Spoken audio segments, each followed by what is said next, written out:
Ej, pa gde si ti? Ej, evo Pa mi. nikako te sretnem, ti čestitam. Čuo sam da si diplomirala. Hvala ti, jesam.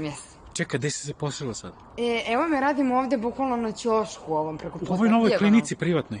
Ne, ćevabdžanica dijagonalno od klinike. Čekaj, ti si medicinu završila. Jesam, ali tu sam sad. Ajde, čujemo se. Ćao. Mar.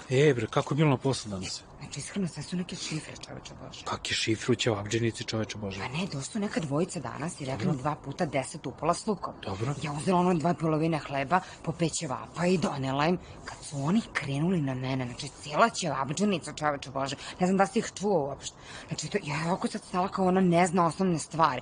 I stavila sam valjda 1 kuglu kajmaka, da li je trebalo 2 na 5 ćevapa, 1 na 10, 2, ne znam. Idem kući da učim, čuvamo se posle. Ajde. Za još ovakvih videa zapratite kanal, lajkujte, šerujte, klikajte, tagujte, objašnjavajte, sve radite i družimo se i dalje.